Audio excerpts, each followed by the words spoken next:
یہ ہمارے وہ لوگ ہیں جو ہم پیٹ کاٹ کے جن ایجنسیز کو پال رہے ہیں وہ یہ دھمکیاں دے رہی ہیں. ہمارا علی سائی ہیں، میں ذرا ایک اور آپ کے مثال، علی سائی ہیں داماد چیف جسٹس پنجاب کے، لاہور ہائی کورٹ کے. اس کے اوپر پہلے کسی آدمی کو پکڑا، اس کو بند کیا، اس کے اوپر تشدد کیا، اس سے کیس بنایا اس کے خلاف، اور اب اس کو نیب میں بلایا جا رہا ہے. عثمان ڈار ہمارے وہاں سیالکوٹ کے جو ایم این اے کے ایسپرنٹ ہے، ایک آدمی کو پکڑا، وہ حالانکہ اس کی کوئی پوزیشن نہیں تھی، اس کو پکڑا، اس کو کہا اس کے خلاف کیس بناؤ، تم سٹیٹمنٹ دو اس کے اگینسٹ. اس کو لے کے گئے، اس کو بند کیا، سیف ہاؤس میں بند کیا، اس کو پہلے مارا، دھمکایا، ننگا کیا. اس کے بعد کہا آپ کے بیوی بچوں سے ہم یہ کریں گے، اگر آپ یہ نہیں کریں گے. اسے سٹیٹمنٹ سائن کروا لی. اور یہ صرف اور صرف کوشش ان کی کہ کسی نہ کسی طرح تحریک انصاف کو کمزور کیا جائے، ڈرایا دھمکایا جائے. اس وجہ سے میں وہ ابھی تحریک انانس کر رہا ہوں اس کے بعد کہ ان کا جو آپ کا شوق ہے انشاءاللہ ہم آپ کا شوق پورا کر دیں گے. لیکن جو افسوسناک چیز ہے، میں یہ صرف اپنے کارکنوں کا اس لیے بتانا چاہتا ہوں کہ ایک تو یہ کیا کرتے ہیں کہ ان کے اوپر ظلم کرتے ہیں لوگوں پہ، پھر اس کی کہانیاں آتی ہیں ہمارے لوگوں کے پاس کہ جی یہ آپ کے اوپر ظلم کیا گیا تاکہ وہ باقی لوگ ڈر جائیں. ہمارے ایک ایم پی ہیں پنجاب کے، اس کو انہوں نے بلا لیا، ڈرایا دھمکایا، پھر اس کو اعظم سواتی کی انہوں نے وہ ویڈیو دکھائی جدھر اعظم سواتی کے اوپر تشدد ہو رہا ہے.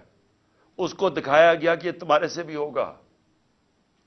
اعظم سواتی کے اوپر جب تشدد کر رہے تھے تو اس کو کہہ رہے تھے عمران خان کو بتائے، اس سے یہ ہم کریں گے. یہ ہمارے وہ لوگ ہیں جو ہم پیٹ کاٹ کے جن ایجنسیز کو پال رہے ہیں وہ یہ دھمکیاں دے رہی ہیں. پھر وہ شہباز گل اس کے بعد سارا وقت پوچھے کہ جی بتاؤ عمران خان نے نہیں، اس نے تمہارے خلاف سٹیٹ، یعنی شہباز گل سے میرے خلاف اسے لے رہے تھے، ایویڈنس لے رہے تھے کہ بتاؤ کہ عمران خان نے یہ کروایا تاکہ مجھے پھنسا سکے. جس کو یہاں سرکاری نوکروں کو انہوں نے جو پنجاب میں تھے جن کو اب او ایس ڈی کر دیا، ان کو بار بار پوچھتے تھے جی بچاؤ کوئی کرپشن ہے، کوئی انہوں نے کچھ کیا، کوئی انہوں نے پیسے لیے کوئی پوسٹنگ ٹرانسفر پہ. یہ آج حال ہے کہ کیونکہ یہ چاہتے ہیں کہ ہم ان کرپٹ لوگوں کو مان جائیں، تو اس طرح کے حالات ہیں. لیکن میں جو سب سے جو ہم سب کے لیے ایک فکر کرنے والی بات ہے، میرے اوپر حملہ ہوتا ہے، ایکس پرائم منسٹر، وہ پہلے میں کہتا ہوں کہ یہ حملہ ہونے والا ہے، میں بتایا سب کو، میں نے میڈیا پہ گیا، لیکن جنہوں نے حملہ کیا وہ سارے اقتدار میں بیٹھے تھے. ایک ڈرٹی ہیری تھا، وہ بھی پاور میں تھا، اس کے پاس ساری اندرونی پاور ہے. دوسری طرف رانا ثناء اللہ اور شہباز شریف. اب جب مجھے پتا تھا کہ یہ ساری جو پلاننگ ہو رہی ہے، کیوں اس کے بعد ہمیں تو پوری خبریں آ رہی تھی اور اندر سے خبریں آ رہی تھیں کہ یہ ہونے والا ہے. تو جب یہ ہوا، جب میرے پر وہ وزیر آباد میں انسیڈنٹ ہوا، میں اس کے اوپر ہم کافی بات چیت کر چکے ہیں کہ انہوں نے ایک دم کہہ دیا کہ ایک شوٹر ہے. جو جے آئی ٹی بیٹھی اس نے تھوڑی دیر کے بعد ثابت کر دیا 3 شوٹر تھے. اس کا فرینزک تھا بھی، 3 جگہ سے گولیاں، وہ خول ملے گولیوں کے.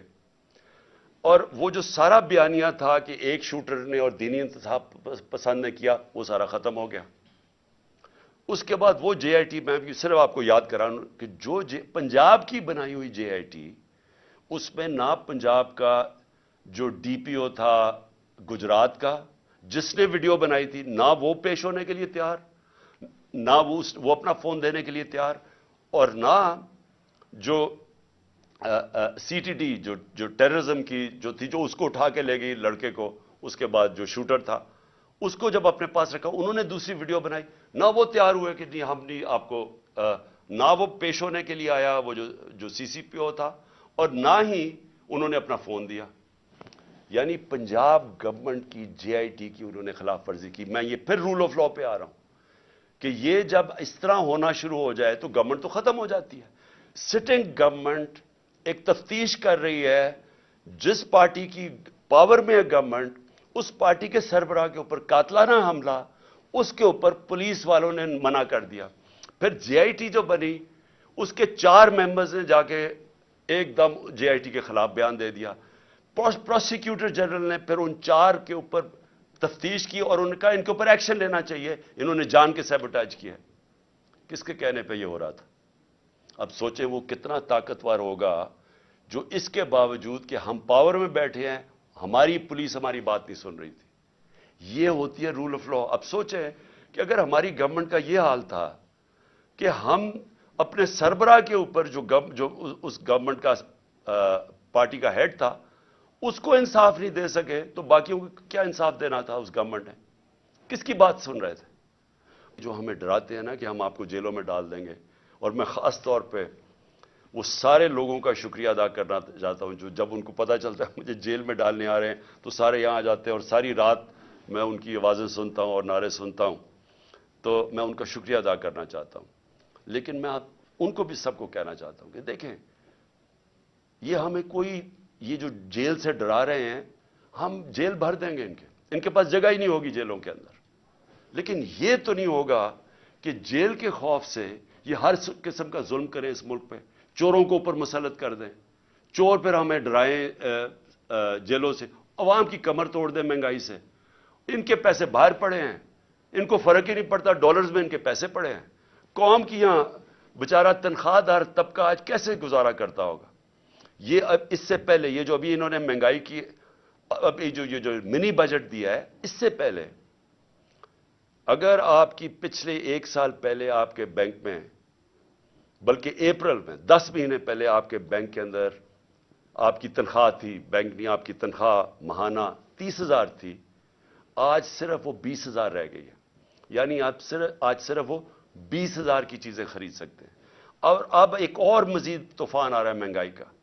جو آج مہنگائی ہے, آج کی شرح میرے خیال میں 30-32 تھی, آج اس سے بھی اوپر چلی گئی ہے, 38-39 پہ چلی گئی ہے. اس کا مطلب یہ مزید مہنگائی ابھی اور بڑھے گی. تو ان کو تو فرق ہی نہیں پڑتا کیونکہ ان کے پیسے باہر پڑے ہیں. اور ڈالرز کا مطلب کہ ان کے پیسے پاکستان کے مقابلے میں اس میں اضافہ ہو رہا ہے دولت میں, کیونکہ ہمارا جس طرح روپے کی قیمت گرتی رہی ہے اور مہنگائی بڑھتی جا رہی ہے تو روپیہ کم چیزیں خریدتا ہے, لیکن کیونکہ ڈالرز میں ہے وہ ڈالر زیادہ چیزیں خریدتا ہے, تو ان کو کوئی نقصان نہیں ہو رہا. یہ جو ملک میں اس وقت عذاب آیا ہوا ہے مہنگائی کا. تو انشاءاللہ بدھ کو میں سب کو آج اپنی ساری قوم کو بھی, اپنی تحریک, اپنی پارٹی کو, سب کو کہہ رہا ہوں کہ ہم یہ شروع کریں گے اور یہ سارے پاکستان کے اندر ہماری یہ تحریک جائے گی. اور اب آپ سنیں کہ اس کے بعد اب کیا ہوتا ہے. کیئر ٹیکر گورنمنٹ آتی ہے. کیئر ٹیکر گورنمنٹ کا صرف کام الیکشن کروانا ہے. آن گوئنگ انویسٹیگیشن ہے جے آئی ٹی کی. جے آئی ٹی نے فائنڈنگز سامنے آ گئی.